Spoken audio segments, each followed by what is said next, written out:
नमस्कार दोस्तों। International diplomacy का एक पक्का नियम है कि आप कभी भी किसी दूसरे देश के राष्ट्रपति या प्रधानमंत्री के दौरे का ऐलान खुद नहीं करते। इसे कूटनीतिक मर्यादा के खिलाफ माना जाता है। लेकिन अभी हाल ही में 2 दिन पहले की बात है कि USA secretary of state Marco Rubio ने इस नियम को ताक पर रख दिया। भारत के अपने 4 दिनों के बड़े दौरे पर आने से ठीक पहले उन्होंने मीडिया के सामने एक बड़ा बयान दे दिया। उन्होंने कहा कि वेनेजुएला की इंटरिम प्रेसिडेंट डेल्सी रोड्रिगेज भी अगले हफ्ते तेल पर बातचीत करने न्यू दिल्ली जा रही हैं। अब जरा इसके पीछे का खेल समझिए। ना तो भारत ने न ही खुद वेनेजुएला ने इस दौरे का ऐलान किया था। अमेरिका ने समय से पहले यह बात बोलकर अनजाने में दुनिया को दिखा दिया कि इस वक्त वेनेजुएला की सरकार की डोर किसके हाथ में है। इस साल जनवरी में हुए तख्तापलट के बाद से वहां के अंतरिम सरकार पर अमेरिका का सीधा नियंत्रण है। लेकिन रूबियो का इस तरह दूसरों का शेड्यूल तय करना दुनिया भर के डिप्लोमेट्स को खटक रहा है। अब सवाल यह है कि मार्को रूबियो अचानक भारत पर इतना दबाव क्यों डाल रहे हैं। इसके पीछे दुनिया का सबसे बड़ा एनर्जी क्राइसिस। जैसा कि आपको पता है कि मिडिल ईस्ट में बढ़ते तनाव और स्ट्रेट ऑफ हॉर्मुज़ के बंद होने की वजह से पूरी दुनिया में क्रूड ऑयल की सप्लाई लगभग रुक चुकी है। भारत जो अपनी ज़रूरत का 85% तेल आयात करता है, इस वक्त भारी दबाव में है। इसी मौके का फ़ायदा उठाने अमेरिका मैदान में उतरा है। रूबियो ने साफ कहा है कि हम भारत को जितना चाहे उतना तेल और गैस बेचने को तैयार हैं। अमेरिका में इस समय रिकॉर्ड स्तर पर डोमेस्टिक ऑयल प्रोडक्शन हो रहा है और वह भारत के बाज़ार पर कब्जा करना चाहता है। पर बात कुछ और लगती है। अमेरिका सिर्फ अपना तेल ही नहीं बेचना चाहता, वह भारत के गले में वेनेजुएलन क्रूड भी मरना चाहता है। आप जानना चाहोगे कि ऐसा क्यों? क्योंकि अमेरिका के सिर पर रशिया नाम का एक बड़ा सिरदर्द सवार है। पिछले कुछ सालों से भारत ने रशिया से भारी डिस्काउंट पर क्रूड ऑयल खरीदकर अपनी इकोनॉमी को संभाला है।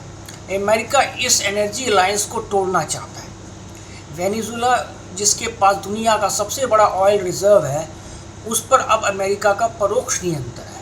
इसलिए अमेरिका अपनी शर्तों पर वेनेजुएलन ऑयल को भारत को ऑफर कर रहा है ताकि भारत रशियन ऑयल खरीदना बंद कर दे। यह सीधा सीधा कमर्शियल डिप्लोमेसी के बहाने भारत पर दबाव बनाने का अमेरिकन चाल है। ग्लोबल मीडिया का रुख इस पूरे मामले को दुनिया की मीडिया कैसे देख रही है, हम यह जानने की कोशिश करते हैं। अमेरिका बिजनेस मीडिया इसे ट्रंप एडमिनिस्ट्रेशन की एक मास्टर क्लास डिप्लोमेसी बता रहा है। उनका कहना है कि वॉशिंगटन एक तीर से 3 शिकार कर रहा है। भारत की एनर्जी सिक्योरिटी को पूरा कर रहा है और साथ ही अपने 2 बड़े दुश्मनों ईरान और रशिया को इकोनॉमिक चोट पहुंचा रहा है। वहीं दूसरी तरफ रशियन स्टेट मीडिया आग बबूला हो रखा है। वो इसे अमेरिका की इकोनॉमिक ब्लैकमेल और आधुनिक साम्राज्यवाद कह रहे हैं। रशियन एनालिस्ट का कहना है कि वेनेजुएला की सरकार अमेरिका की पपेट हो गई है, एडमिनिस्ट्रेशन बन चुकी है और भारत कभी भी अमेरिका की बुलिंग के आगे नहीं झुकेगा। इस बीच सरकारी सूत्रों ने तुरंत साफ किया है कि वेनेजुएला के राष्ट्रपति किसी अमेरिकी डील के लिए नहीं बल्कि भारत द्वारा आयोजित international big cat alliance summit में शामिल होने आ रहे हैं। भारत ने साफ कर दिया कि वह किसी के दबाव में काम नहीं करता। बड़ा हास्यास्पद लगता है ये।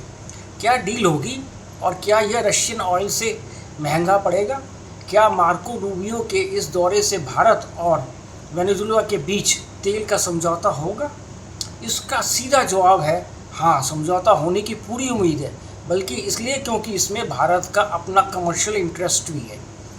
रिलायंस जैसी भारत की बड़ी प्राइवेट रिफाइनरीज तकनीकी रूप से बहुत एडवांस है। वे वेनेजुएला के भारी और गाढ़े कच्चे तेल को बहुत आसानी से साफ कर सकती है। मिडिल ईस्ट के संकट के बीच भारत को तेल की सख्त ज़रूरत है और रिलायंस रिफाइनरीज भारी और गाढ़े कच्चे तेल को बहुत आसानी से प्रोसेस कर सकती हैं और सप्लाई कर सकती हैं। मिडिल ईस्ट के सप्लाई डिस्ट्रप्शन के बीच भारत को तेल की सख्त ज़रूरत है। बात इस पर अटक गई है कि यह तेल भारत को रशियन ऑयल से महंगा मिलेगा क्या? ऐसा तो नहीं लगता। रशियन यूराल्स क्रूड क्वालिटी में बेहतर है और जंग की वजह से डिस्काउंट पर मिलता है, साथ ही फ्रेट कॉस्ट भी कम लगती है।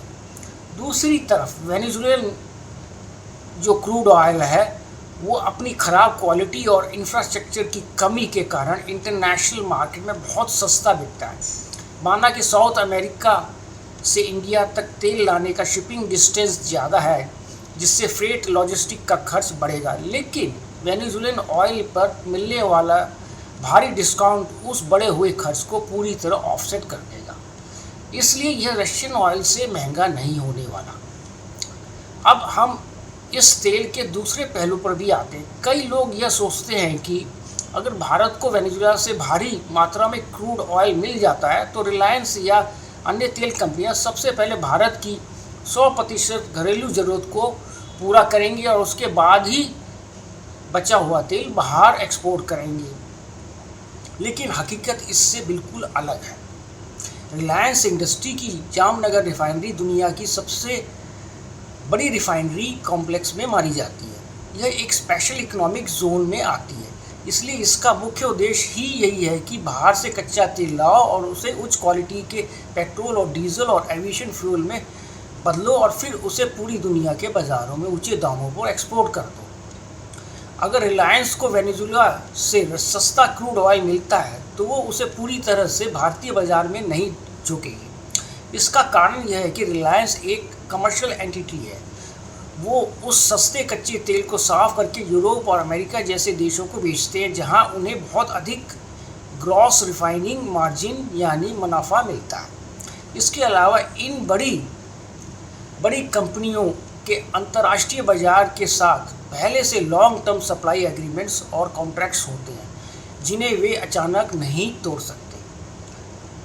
जब अंतर्राष्ट्रीय बाजार में तेल के दाम आसमान पर छू रहे थे, तब सरकार ने इन पर लगाम कसने के लिए डीजल पर एक्सपोर्ट ड्यूटी को 21.5 रुपये से बढ़ाकर सीधे 55.5 प्रति लीटर और एटीएफ पर 42 रुपये प्रति लीटर कर दिया। इस विंडफॉल टैक्स से सरकारी खजाने में अरबों रुपया का रेवेन्यू तो सही है, लेकिन इन प्राइवेट कंपनियों ने इतना भारी टैक्स देने के बाद भी अपना पूरा तेल भारत के घरेलू बाजार में नहीं बेचा। क्यों? क्योंकि देश के भीतर नियंत्रित या सस्ते दामों पर तेल बेचने से उनका ग्लोबल मुनाफा कम हो रहा था। नतीजा यह हुआ कि टैक्स का पैसा सरकार को मिला, कंपनियों ने अपना मुनाफा बचाया, लेकिन देश के भीतर तेल की 100% पूर्ति न होने के कारण अंत में सरकार को पेट्रोल डीजल के दाम बढ़ाने ही पड़े, यानी जेब अंत में भारत की आम जनता की ही कटी। सरकार चाहती तो इस संकट या वार लाइक सिचुएशन के समय कानून का इस्तेमाल करके इन कंपनियों के एक्सपोर्ट पर 100% पूर्ण प्रतिबंध लगा सकती थी। सरकार के पास एसेंशियल कमोडिटीज एक्ट और फॉरेन ट्रेड एक्ट के तहत यह कानूनी ताकत मौजूद थी। यही नहीं, अगर सरकार पूर्ण प्रतिबंध नहीं भी लगाती तो वो एक्सपोर्ट ड्यूटी को 55.5 रुपये से बढ़ाकर सीधे 80 या 90 रुपये प्रति लीटर जैसा कोई किलर टैक्स लगा देती। इससे कंपनियां मजबूर होकर अपना सारा तेल भारत में ही भेज देती। लेकिन सरकार ने जानबूझकर ऐसा नहीं किया। ऐसा सरकार नहीं कर सकती थी क्योंकि आर्थिक संतुलन बनाए रखना पड़ता है। अगर सरकार इतना सख्त कदम उठाती तो ये प्राइवेट कंपनियां घाटा सहने के बजाय अपने रिफाइनरी प्लांट्स का उत्पाद यानी कि प्रोडक्शन ही आधा कर देती, जिससे संकट और गहरा हो जाता। दूसरी तरफ अगर एक्सपोर्ट पूरी तरह ठप हो जाता तो देश में आने वाले अरबों अमेरिकी डॉलर फॉरेन एक्सचेंज रुक जाते, जिससे भारतीय रुपया डॉलर के मुकाबले ऐतिहासिक रूप से टूट जाता और देश में दूसरी इंपोर्टेड चीज़ें महंगी हो जाती। साथ ही इंटरनेशनल बाजार में मेक इन इंडिया और भारत की साख को भारी नुकसान पहुंचता। अगर USA backed Venezuelan deal Bharat के बजट में फिट बैठती है तो भारतीय कंपनियां उनसे तेल जरूर खरीदेंगी और अपना ग्लोबल बिजनेस चालू रखेंगी। लेकिन इस पूरे डिप्लोमेटिक और इकोनॉमिक बैलेंस को बनाए रखने की अंतिम और वास्तविक कीमत पेट्रोल पंप पर खड़े भारत के उसी आम नागरिक को चुकानी पड़ रही है जो अपनी जेब से बढ़े हुए दाम दे रहा है, क्योंकि ग्लोबल डिप्लोमेसी के इस शतरंज में प्यादा हमेशा आम आदमी ही बनता है। भले ही तिजोरी की चाबी न्यू दिल्ली के पास हो, लेकिन मुनाफा और डिप्लोमेसी हमेशा जनता की जेब पर भारी पड़ती है। एक शायर ने कहा है, अब किससे कहें और कौन सुने जो हाल हुआ इस बस्ती का, सौदे तो बड़े महंगे हुए और मोल घटा हर हस्ती का। आज के लिए बस इतना। नमस्कार, आपका जैनेंद्र भारती।